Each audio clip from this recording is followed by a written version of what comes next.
bit of advice, bit of help on how to go through this difficult patch of lockdown and isolation and uncertainty. So there's still uncertainty, but the uncertainty seems less uncertain, if that makes sense. So there's less uncertainty, but there's still uncertainty. And in order for us to be able to go through that process, we have two guests today. We have the lovely Mandy Sandhu, I think, from Manchester. And we also have Rajesh Malhotra, who's, I think I can speak, he can speak for England. And he's got a lot of knowledge. I think he's gone through lots of his own battles. So he's got a lot of genuine, grounded experience. And I think both people are going to come out with lots of interesting bits about how to manage lockdown and how to manage in 2021, because there is still, as I said, uncertainty. Now, the topic for today is how to avoid repossession or property repossession in 2021. So obviously there's certain facts or certain things you can do to avoid it. Although there's lots of different things you could do, lots of funny things and serious things, but we're giving you sort of like the ones which are standard that everyone knows about. We'll talk about them today. And the saying for the weekend: be strong enough to let go and be wise enough to know that if something's going to come back to you, it's going to come back to you. Well, that's generally what it means. So, I mean, it's a bit like saying, let go someone you love, because if they really love you, they'll come back to you. It's similar to that. So, without further ado, we'll call on our first guest. Mandy, is she on?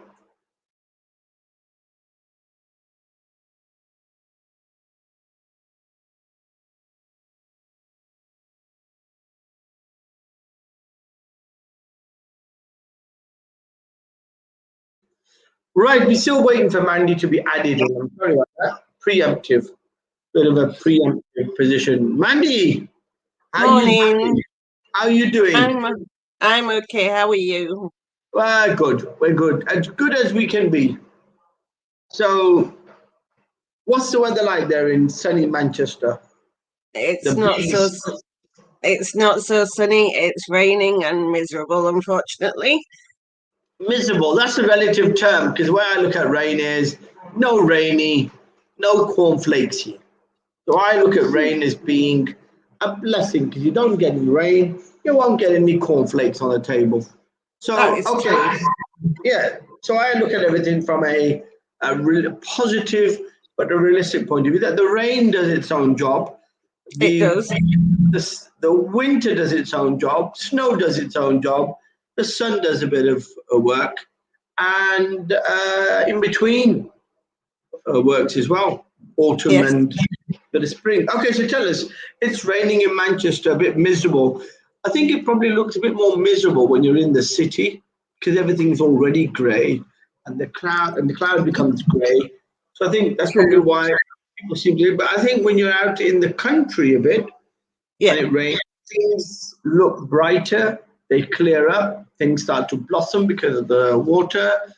So it's a different concept, isn't it? In the sticks, it's going to be a blessing, or it's going to brighten up things. In the city, it's going to get grayer and and miserable.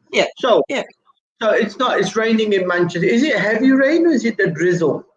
In between, but I'm actually grateful for it, because the heat wave I could not cope. So it's nice. So it's nice that it's cooler again. Okay. But I did enjoy the sun as well. Excellent. What did you do? I know you were a bit restrictive in your movements. Did you actually go out anywhere? Did you go to the seaside, or did you just put a No, picture up of a sunny beach in your flat? it's Sunny Beach, my flat. Right. Okay. So it's still nice to have lovely weather, sunny weather where everything looks brighter than it normally is. And what do you say then? So what do you say to the? I'm going to ask you what you say to the saying of the weekend, because that's a bit more philosophical. You're a bit more Mm. philosophical woman. So what do you say? Be strong enough to let go and be wise enough to realize that something is going to come back to you. It's going to come back to you. Yeah, no, yeah, always be positive, have fun, always seize the moment, and don't let opportunities pass you by because it's not gonna, it might not ever come back again. So you just have to take the opportunities when you can and enjoy your Okay. life. So, I mean, you're a bit, obviously, you're a bit of uh, a catch for lots of men, I bet you, in Manchester. So, are you in the habit of letting lots of these men go and waiting for them to come back? Or do Mm, you sort of let go and don't let them come back? neither really. It depends. All Um, right. Right, that sounded a bit sounded a bit like a cougar there. That depends on whether I was feeling hungry or not. no, So I'm never feeling hungry. you're never feeling hungry. That's good. Right. Okay. So I mean, you're right. Never lose an opportunity to seize the moment. But a lot of people don't actually know how to recognize a moment. That is That's the true. problem. That is very true indeed. Mhm. It's like you've got to listen to people and actually respond to what they're actually asking you rather than what you think they're Yeah. saying. So you just have to be concentrate on what you're doing, listen to the people around you, and take it from there. Really, Hmm. Okay. So in reality, you got to have good people around you to give you advice. Is that what you're saying? oh yeah, definitely. Always getting. Don't be around negative people because that's just going to bring you down. Always keep positive people in your life. But some Um, some negative people think they're actually giving you the other perspective on things, the risks and things. that So is true. is it negative? Is it that they're negative, or is it they're just giving you the other side of the coin? And you need to be, I mean, in order to take a balanced decision, I would assume Mm, looking at the other side of the coin or the risks in something are mm. important. Yes or no? Well, you have to make your own decision on based on your gut or your feeling and take it from there because it could go either way. So you just have to be careful how you take it and react to take it Okay. forward. Okay. So you're saying a bit of gut reaction, bit of perception, and then you take decisions. Is that Yeah, right? yeah. So we seem to be having just 1 minute. Let me just check what's the problem there. What's the issue? Open the door. Right, are we back? Are we back? We're Yeah, back. yeah, Yeah, yeah. yes, we're back. Excellent. No, we were there anyway, but there was something wrong with the reception. Okay, so the topic for today is uh, key tips. I mean, they've said 5 key tips to avoiding property repossession in 2021. Mm. Well, I'm going to say a variety of tips. So, I mean, you're in the property space, is that right, Yeah, Mandy? in the You're in. circle, yes. That's right. So tell me, what do you think is one of the main tips that someone should uh, look at to avoid property repossession. Hopefully no one's going to be repossessed, but we don't wish don't wish bad for anybody. But certain people have been bad in their money management techniques, or they've probably overstretched themselves in their financials. So, in case they get caught up in a repossession of a property, how can they avoid that? What's the right thing to do? What's the first thing? Well, first thing, communication is most important.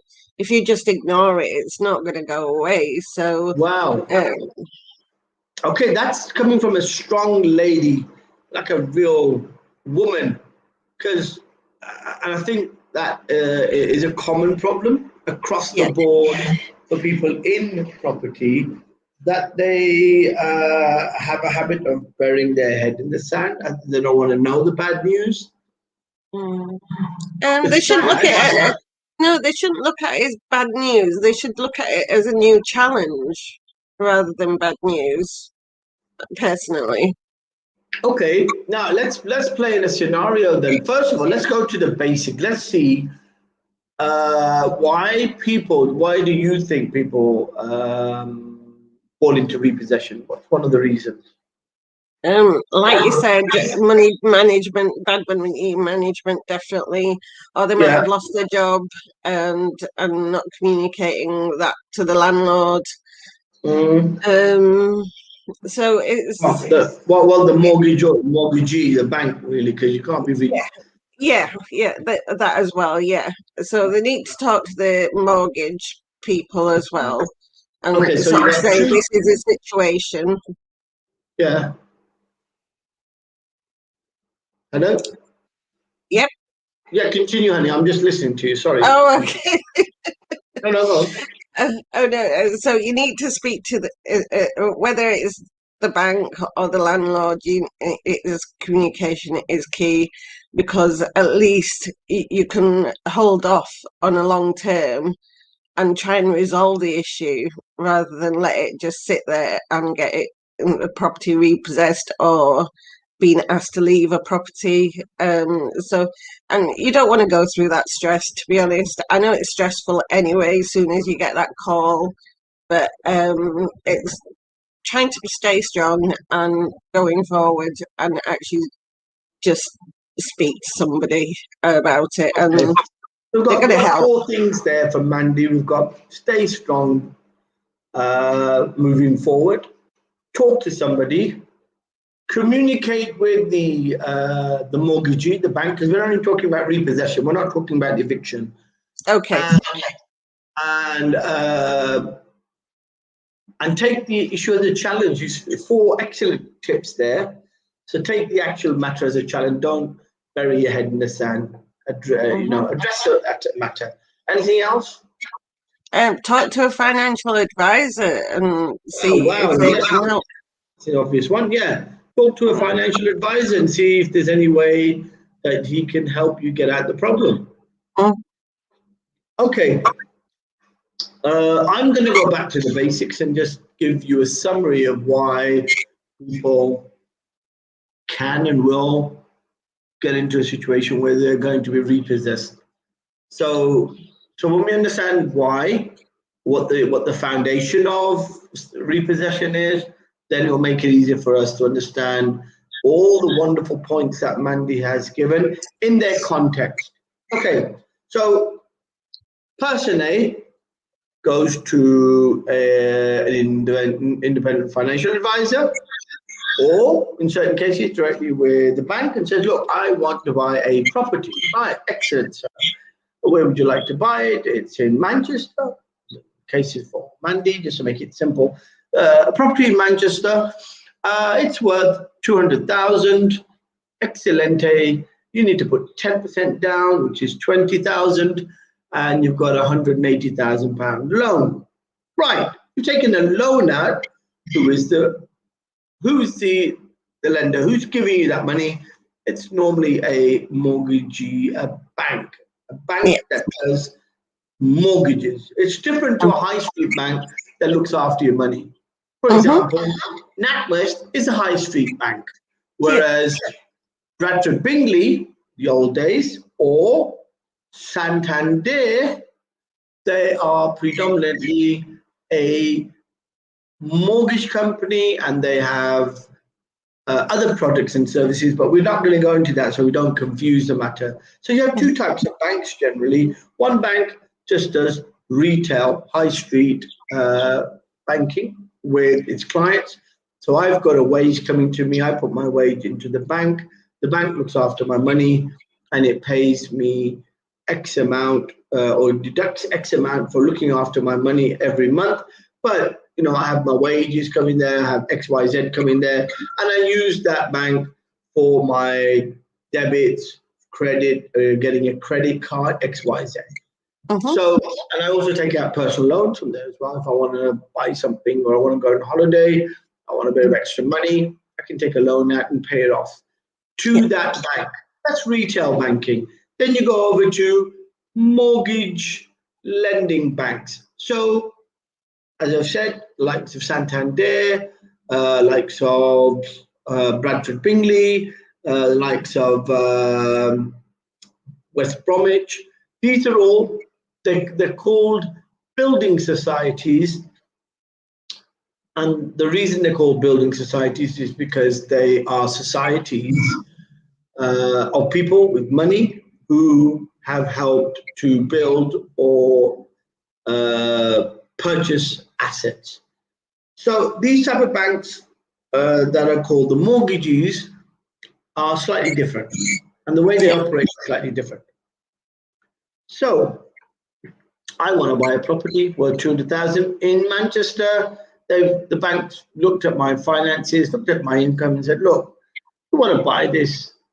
You need to put in 20,000, which is 10% deposit, and all the other paperwork, all the other documentation that accompanies it will be checked, vetted, processed, and hopefully within 2 months or so, we can give you a mortgage offer." What is a mortgage offer? The mortgage offer is technically the terms and conditions under which a mortgage, i.e. £180,000, is given to you.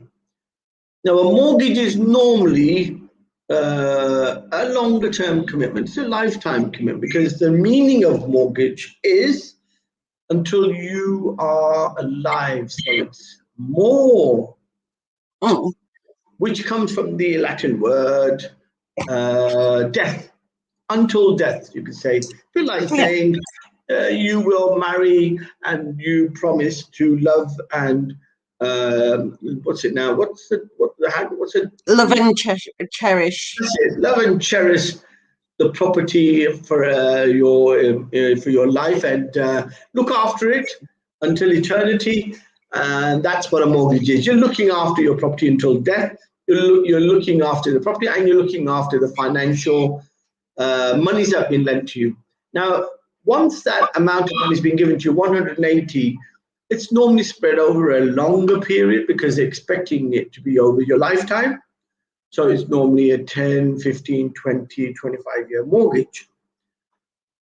Now, the terms of a mortgage are very important. They're the ones that actually underpin what the lender expects you to do when you got that property. So it's not just giving you the money, it's saying, hang on, we're giving you the money. We have a legal charge that's placed on the land registry against that property.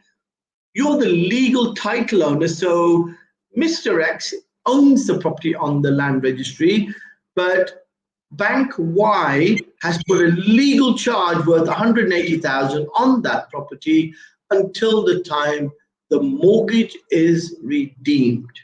Now, something called the mortgage terms and conditions are issued once you get the mortgage, and you're supposed to comply to those mortgage terms. And one of the key elements in the mortgage term is you need to pay X amount on X date every month, and if there's a variation in the interest rates or there's a change in circumstances, depending on what type of mortgage you're taking out, you have to make sure you keep those payments up to date. That's one of the major reasons lots of people during this lockdown are falling into something called a breach And you have to understand the difference between a breach and a default. A breach can be remedied. For example, I give Mandy £10,000. I say to Mandy, you're going to pay me the first of every month back until all this money is redeemed, and I'll charge you an extra 10% on top, so £1,000 for lending that money over 1 year. So technically, Mandy's going to be paying me X amount of money every month to redeem the £10,000, and she's going to pay me a bit of money on top. That will be my profit. So 10%. Now, if she fails to pay on time, but she quickly pays, yes, let's suppose within 2 weeks. So I've said to her a monthly payment, and she pays, should pay on the first, but she forgot to pay, or she was juggling her finances, and she said, look, I haven't got enough time. She pays on the 10th or the 15th. That could technically be regarded as a breach. Why is it a breach? Because it can be remedied. So you can remedy that problem because you forgot to pay on the first, you paid on the 15th. You did pay though in the month, so that's a remedy. Yes? Yes. The problem arises is once the terms and conditions talk about default. So you were supposed to pay on the first, you didn't pay on the first, we're now waiting for the whole month, and now the first of the next month has come along, and you still haven't paid. Now, technically, you are now in default of 1 month of a mortgage payment. You actually are now in default. That can't be remedied. Now you're in default. If the terms say 1 month, if you miss 1 month, then you're in default. If the term says 2 months or more, that means you can stretch it for another month, but ideally the bank wants the money back in time. Right, Mandy, now that's the foundation. So tell me, what type, you said payment. I mean, one obvious one is failure to pay the mortgage. That's one of the common defaults that are taking place. People don't have money, they don't have income, they don't have a job, they're not going out to work, they're living off what they call those, what's it called? What's been given? Benefits?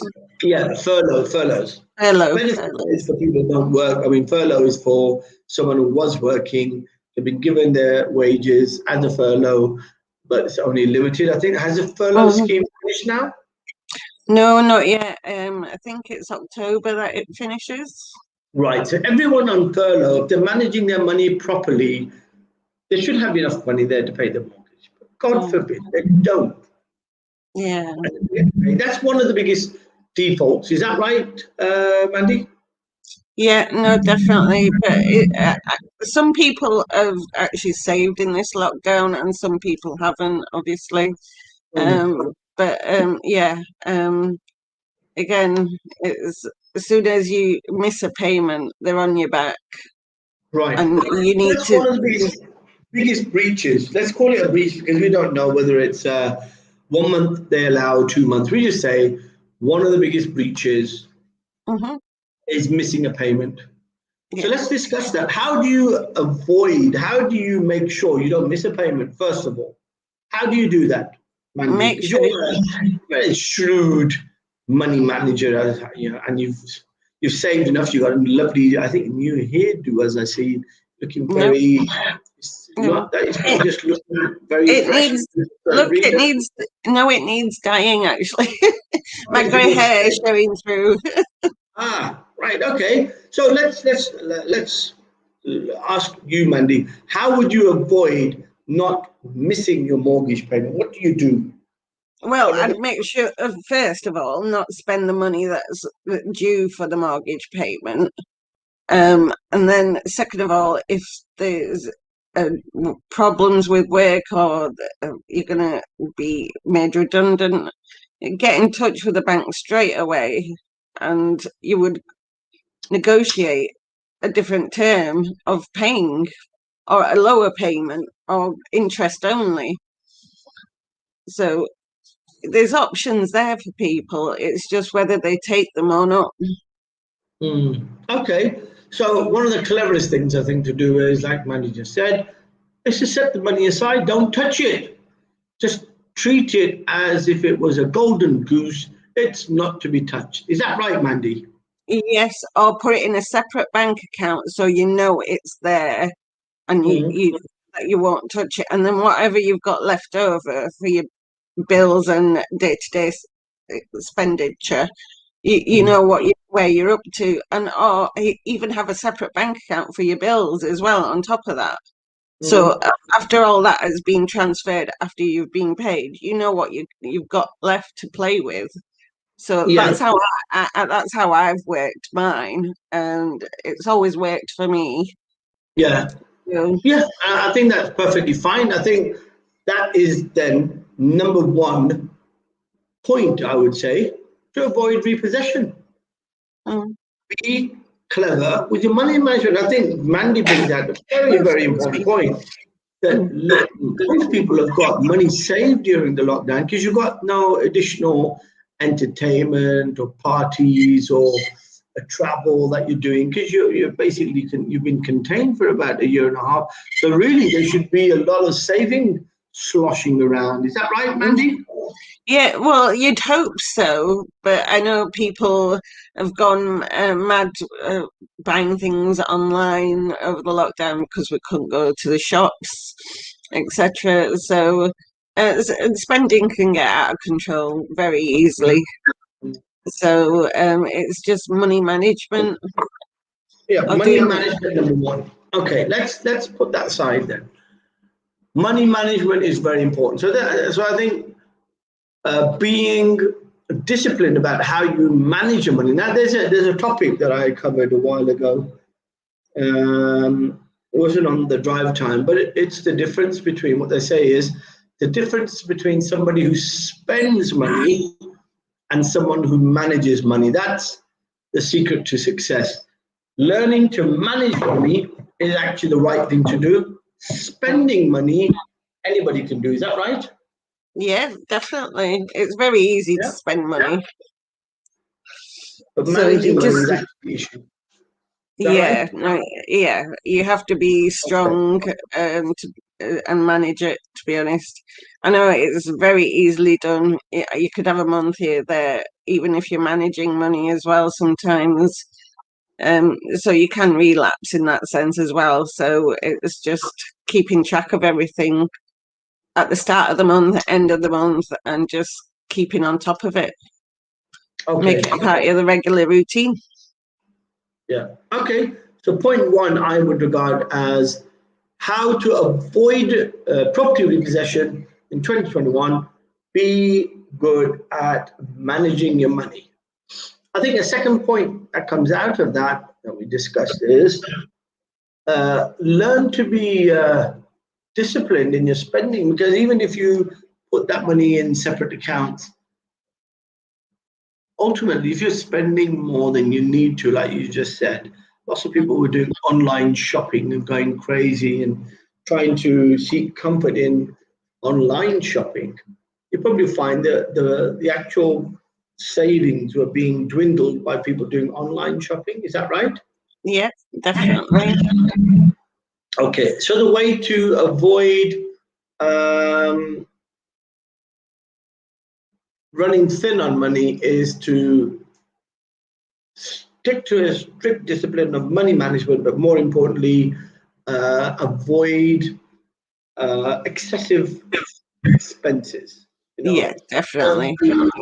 Learn to have a fixed amount of money you spent on, and put the categories in. So X amount for this, Y amount for that, Z amount for that, and you don't go over that budget. That's it. You stick to that budget. And if you can't afford a nice new pair of shoes, well, stick to the old ones. Or even better, walk around the house naked foot, because you can do that, can't you? Yeah, yeah. Excellent. Okay, that's point one. Right. One of the other major points in the mortgage terms. Remember, we keep talking about the mortgage terms and conditions because technically the mortgage terms and conditions are one of the reasons that you get repossessed because it's a breach or a default of that that evokes the mortgagee's right to take possession, because they're the one who've given you money to buy the property.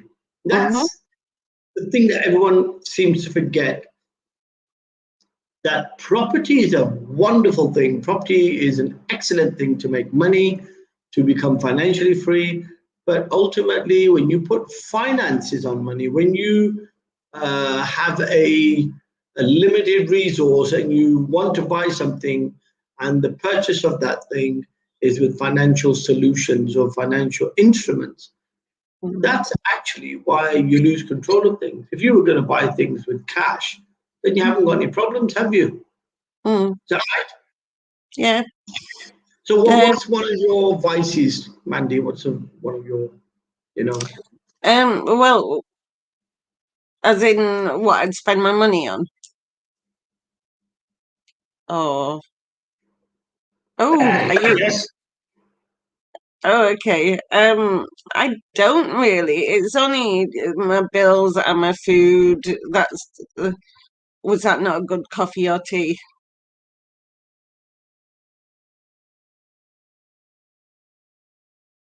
Oh dear. Doesn't look like a good drink, everyone. Morning, everyone. Hope you're doing well. What does everybody else spend their money on? I've not been spending that much in lockdown.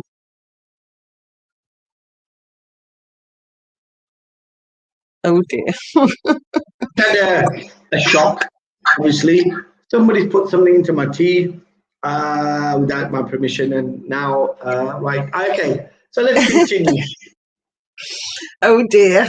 God help them. Okay, right, so we were talking about the fact that, what's your vice? What's something you can't say no to? Probably chocolate. Chocolate, right.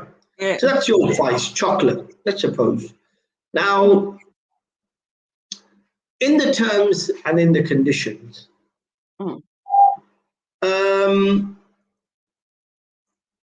of the major points that affect the mortgagors, and the mortgagor is the person who takes the mortgage out, the mortgagee effectively is the lender bank.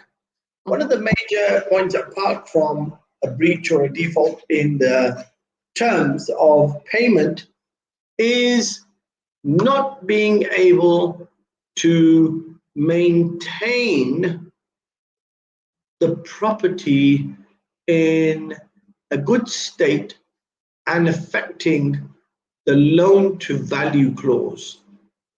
Can you explain what that means, Mandy? Do you know what that means? Well, you need to look after the property and do all the maintenance over the years. And basically, if the bank wants to take it back, it has to be in a better condition, not a worse condition. And plus, you've got to add value to the property at the end of the day to get the property to go up in value. Yeah. Okay. Now, a lot of people can get confused. What does that mean? Are we supposed to go out and start putting gold handlebars and everything in anywhere? So let's play it out. Let's play it out. You've got a property. Now, I'm going to talk about traditional property first, because there's two types of properties. You got a old property built in 1950 or 60. That's a traditional property. Semi-detached house, 3-bedroom, let's make it standard. And that property is always going to need some small improvement to it. Maybe clean the roof gutters up, making sure the tiles on the roof are safe and secure, or making sure the gutters are always clean, keeping the lower ground under that house, making sure there's no water being piled up, so there's no damp. These are type of common things. Now, these are standard things when you live in a house, when you've got a mortgage on it and it's yours. These are standard things that anybody living in the house is expected to do because they want to keep the house in a good condition. Yes? Yeah, no, definitely. No, because people don't, I don't think people factor that in as well, Yeah, about they don't. looking after They and don't. keeping it, because it's like you need to keep a rainy day fund just in case anything like that happens, like a burst Yeah, pipe, a leak from the that's roof. right. Yeah, yeah, that's it. You got things which are out of your control, but we're talking Mm. about things which are ongoing, which Oh are yeah, generally. It's just yeah, like you brush your hair every day. You don't go say, I'll only brush it when it starts looking really bad. You brush your mm, hair every day. And like the same way, you've got a property, you need to make sure it's always looking nice, clean, and tidy. That's what yeah, normal clean people do. yes, So that strength is always coming at the property. But remember, the question is going to be, does that affect loan to value? Not really. But what no, it does do is it keeps the value of the property to its best condition. Is that right, Mandy? Do you understand that point? yeah, yeah, no, definitely. You have to Okay, keep it in good, well, in good keep. that's right. Good order. And Mm, that's one of the terms in the mortgage. You got to keep the property in a good state of repair, it's called. yeah, And keeping it in a good state of repair means if you bought it for 200, we'll keep the same example. You bought it for 200,000, you got a £180,000 mortgage, 20,000 down. Now you expect that property, as the prices of properties go up, you expect that property to be indexed with the rest of the properties in the area going up. So let's suppose in a year's time it's now worth approximately 220. That means because you kept it in a good state to repair, it should be worth 220. yeah. But it shouldn't be worth 180 because the only way it's going to be worth that 180 is it's got a damaged roof or the gutters are blocked or it's got damp. So these type of failures reduce value, and it's got nothing to do with the mortgage or mortgagees, the lenders, or the market. It's got to do with yourself, your own respect of your own dwellings. Is Oh, that definitely. Oh no, definitely, definitely. Because you've got to right? add value. It's like you can upgrade your kitchen cupboards, anything. Or your bathroom, upgrade the suite if it's Yeah, outdated. Because in the olden houses we used to have coloured suites, didn't we? So it's yeah, upgrading it to a white one, so yeah. it looks nice, clean and fresh. That's So right. it's just simple things like that that you need to do. And So, yeah, it's just getting it's just doing regular things that you would do to yourself. If yeah, you've got you've got a certain hairdo, you want to go and get your hair cut, make sure it's fresh.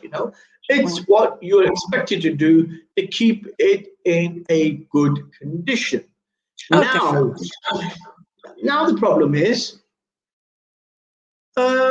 you've taken a loan out of 180. You've got a 90% mortgage. If you Mm, don't do that and it goes down because of your failure to keep it in a good condition, you are technically breaching the terms and conditions because they're saying we've got security on that property. We've given you £180,000. If you make the value of that property go down, that means when you go to sell it, our money is at risk. The of bank, course, yeah, is that right, Mandy? yeah, of course it is. Yeah, So the second major point that the bank can look to repossess is you haven't kept it in a good state of repair. So what's the second way of avoiding being repossessed in 2021? By ensuring, as I'm sure most of our listeners do, keeping the property in a good state of repair. Is that right, Mandy? Do you believe that? yes, Good. definitely. I agree with that. Definitely, And we're because talking about in particular buy-to-let. So, I mean, what do you suggest is a good way of making sure there's enough money? Because a lot of landlords that we deal with come back to us and say, just don't have £2,500 going around because the water pipes burst and the central heating system has got to be replaced. No, they need a contingency plan. They need to at least 10 or 20% of the income they receive to one side just for those sort of issues that arise. So you, hope, touch wood, it never happens for them. But it sort of, that kind of thing always happens around the winter months anyway. So people should plan ahead for that one, because it is a costly. Because I know a water tank can cost you like £1,000 to £1,500, and you know, so easily. So it's like if you've got the appliance or the boilers in your properties, it's to just have a rainy day fund for them, just in case they break down, or have a service agreement on them, so at least they can be serviced. That's an even cleverer way of avoiding that big hit on your finances. Paying a few pounds, it's about what, £30-50 a month, and you're getting covered in case you have a big expense hit you, which is an excellent way of doing it. Okay, that's one thing, great. So we've covered the second way of avoiding repossession, and that is by keeping the property in a good state of repair. Yeah. Now, the third common thing we get with lots of people when they get, hit by a threat of repossession, obviously, is general clauses of usage. So, for example, you've got a property, you've been told by the lender bank, the mortgagee, you are not allowed to put this property on rent. Yeah. That's a specific clause because they are giving you a mortgage to live in that property. They are not giving you a mortgage to put it on rent. They're not allowing you the right to put it up for a buy-to-let. You can't make it a buy-to-let because you're getting a mortgage, which is a residential mortgage. And a lot of residential mortgages are slightly cheaper than buy-to-lets because a buy-to-let is regarded or considered as a commercial mortgage. Does that make sense? Yes, definitely. Right. I was sort of in that sort of situation because when I bought my flat, I had to move out and I had to get permission from my bank or the lender to rent it out for 12 months until I went and looked after my mum. So again, it's talking to the lender that you've borrowed the money from and getting an agreement for a certain period of time. Yes, that goes back to the point you made. Communication. These are side points, but we're going to go through those afterwards. But yes, it shows that Mandy is not just a pretty face. He actually doesn't just speak the language, he does it. And because you spoke to your lender, you spoke to them honestly and told them what you were doing, they agreed with it and allowed you permission to put it on rent temporarily. Now, sorry. We have police obviously in the background there, etc. So we have a issue that people seem to think that they can change the usage of the property without seeking permission from the lender, which they can't because remember, the lender... You're in breach if you do. Yeah, they're in breach of your terms. But more important than that is the lenders has security over that asset, and their security is being compromised if you're using it for anything but what you're supposed to be using it for. Now, there's another thing included in that, and that is where people live in the property, but they decide to do room lets because obviously they are finding it hard to pay the mortgage or their expenses exceed their income. And they go down the route of room lets, etc. Again, it is a breach because if you're not allowed to use the property for commercial gains, then you are in breach of your mortgage terms. And the way to avoid it, actually, just like Mandy said, communication. If you do need to, Whether you want to do a room let or you want to let the house out because you aren't able to live there for a short term, it is good communication and asking permission, seeking that permission that will avoid you being in any breach or default of your mortgage terms. So it goes back to the point, being transparent Indeed. being transparent with your lender so that you do not get into a problem of being repossessed. Okay, let's go to another part in the T&Cs, which is a common default that can happen. And by that happening, the lender can seek repossession. And that is not actually maintaining insurance and other important indemnities to secure the asset. Because really what the lender wants is for you to be responsible and protect the asset in their place.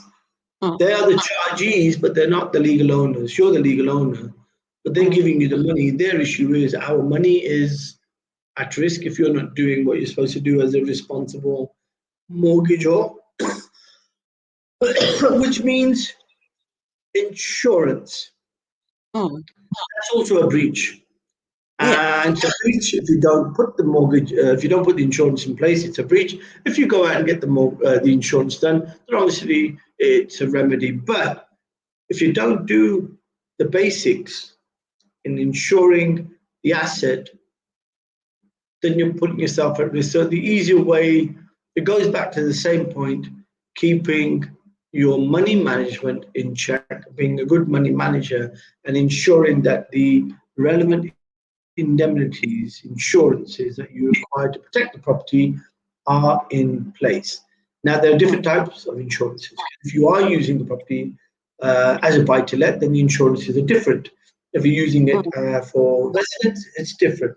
But either way, they expect you to effectively keep the indemnity in place. Is that right, Mandy? Do you agree with that point, or is there something else? No, definitely. And they need to have property insurance if it's a house, and or if it's in the service agreement with the flat as well.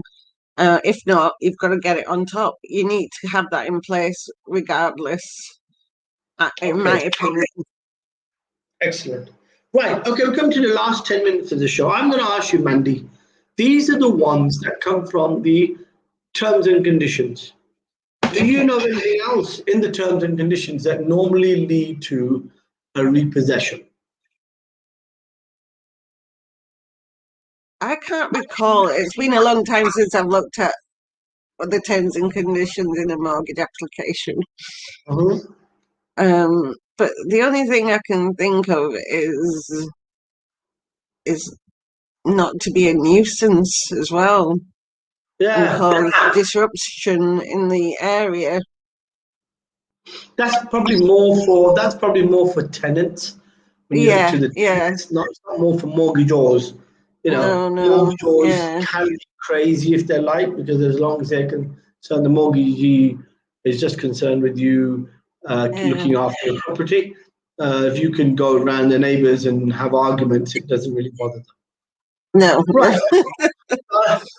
So I'm going to go now to those type of things that a lot of the people who are in trouble at the moment are going to say, well, this doesn't cover what we've got. And what is that? End of term. Now, that is something you just can't do anything for. You had a mortgage for 10 years. It's come to the end of term. There aren't any mortgage products out there anymore. There's nothing out there in the market at the moment that's going to suit your criteria for you to get a new mortgage. Now you are caught in limbo land, and you are now at the end of your mortgage term, and technically you're in a default of your mortgage because of the expiration, so it's no longer in force. The mortgage is now lapsed, Most mortgage terms and conditions will have a default interest on you. So if you were paying £400, now you're paying £600 while you are still out of your mortgage term. We've lost BJ. Pardon? It's a what? It's a plus? Hello? There's a technical hitch again. It's a technical hitch. On your side or on my side? Oops. Is it my side or yours? Is it our side? Your side, Mandy. Yes, Mandy's side. Let's continue. So we'll continue and wait for Mandy to come back. Am I on? Okay, right. Okay, so yes. So one of the hitches is end of mortgage. So we get lots of applicants come to us who unfortunately have run out of their mortgage term. They were on a fixed term mortgage with a insurance wrap of some kind. So normally the insurance wrap is an endowment policy or something. And the funny thing is the endowment policies collapsed about 5 years ago, maybe 10 years ago. So a lot of these people who took out interest-only mortgages thinking the endowment would pay off the redemption at the end of the term, they are sitting on a mortgage that they are now lapsed. The endowment has been surrendered or been cancelled, and now they're sitting on a mortgage of a couple of $100,000 with no means of redeeming. Difficult. So that type of person can't really get out the problem, and they really aren't liable, and it's not because they've managed money wrongly or they didn't understand. It's just purely the market and the products failed them. Now, in honest terms, I think mortgagees should take responsibility for that, because they're the ones who sold those products. They should have seen where the market was going. They're the ones with all the money and the foresight. So no blame on the mortgagors for that. But nevertheless, we have those cases, and a lot of people in these common days now are being hit because during lockdown and just before lockdown, they just exceeded their mortgage term, and now they're out of a mortgage product really, and there's no way of them getting a remortgage because there's nothing available that suits them. Second one, which is out of their control, is the market crash, because the market crash has put, I think, a good few million properties into negative equity. That's a big word, negative equity. A lot of people don't understand it, but it really means once the value of the asset is lower than the mortgage redemption amount. So the market value is decreased, the mortgage is higher, the redemption of the property is not going to get satisfied. So anybody wanting to sell the property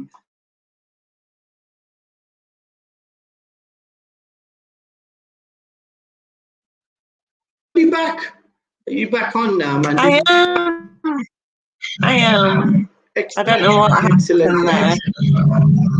Excellent day. No, I think you probably had some breaks. Somebody was playing on your wires, maybe. So yeah, I was saying there was a second. I think so. Pardon? I didn't hear you. Sorry. Okay. No, so the second reason that people get into a matter of repossession and it's out of their control is the actual fall in the market value, because that nobody has control on. That's the market forces that have control on that. That technically puts your property into a breach of its loan to value clause. And that is irrespective of you looking after the property or not. The market's fallen, so whenever that happens, the value of your property is less than the redemption amount, which is what negative equity means. And there's no way you can get out of it. You can't do anything for it, except unless you've got a big bundle of money, you just clear your mortgage. Otherwise, you're in default. Yeah, Mandy? Yep. Yeah, you get that, yeah? Mm-hmm. Yes? Yes, no, I agree. I Yeah. paid my mortgage off, I think, when I sold my properties back in 2017. So yeah, it was just to get rid of that big headache that is continuing. I think I had my mortgage up for 25 years, but I always used to pay 10% extra each month as well to bring it down. So you So you were on a less repayment, years were to you? pay it back. Were And you on a yes, repayment? Well, this is the first point I yeah, I made. was. You may have missed it because you got disconnected. And that is a lot of people out there, a couple of, I would say a few million, and most of the buy-to-let market, because everybody was taking interest-only, low-interest-based mortgages that needed really to be redeemed with some insurance vehicle. Now, all the endowment Yeah. policies collapsed about 10 years ago. So you had all these people sitting on fixed interest Okay. or interest-only mortgages that have got no way of Mm. redeeming that mortgage at the end of the term because the endowment policy had collapsed. There was no way Yeah. out. So this is something that nobody could have foreseen, and nobody could have had planned for in any way, because you're paying the interest off only. You're taking a mortgage on of about £200,000. You're paying the interest every month. And effectively, at the end of the period of that mortgage, you're still owing £200,000. Now, the way that 200,000 Yeah. should have been cleared off was with the insurance wrap. And the insurance Mm. wrap were endowment policies, but they've collapsed. So, in those circumstances, can people avoid repossession, Mandy? Given the, Yes, they can. They can indeed. So they just need to how can be they? careful. Again, it's like, hey, say that again. Sorry, BJ. So, how would they avoid repossession in that situation? They need to keep on top of their payments. Again, communication is key. So it's just keeping on top of it, month to month, keeping an eye on it. Try and pay extra if you can. It just brings your mortgage term down each year, so it helps in the long run. And before you know it, it's paid for. So it's So we've just, come to the I end of don't the know. show. Well, in my sense, it's a no-brainer. Okay, we've come to the end of the show, Mandy. We're going to continue this Yeah. conversation next week because there's lots Okay. of interesting stuff that comes out of what you've just said. People are going to say, how could we have kept the payments up? We're paying in interest only. Where was the extra £200,000 going to come from? We didn't have it. But I think there are solutions out there that Mandy's probably looking at. But I think the first thing he's saying is communication. I agree with that. So lovely having on, Mandy. Thank you so much for your time. It's been lovely having you on. We will have you back next Thank week. you for having me. So much. And we say goodbye to everyone. Lakhi Singh, the property fixer, on the drive time live session, 8 a.m., 9 a.m. Everyone, take care. Oh, I can't even. Bye. Take care. Bye. Bye. Bye.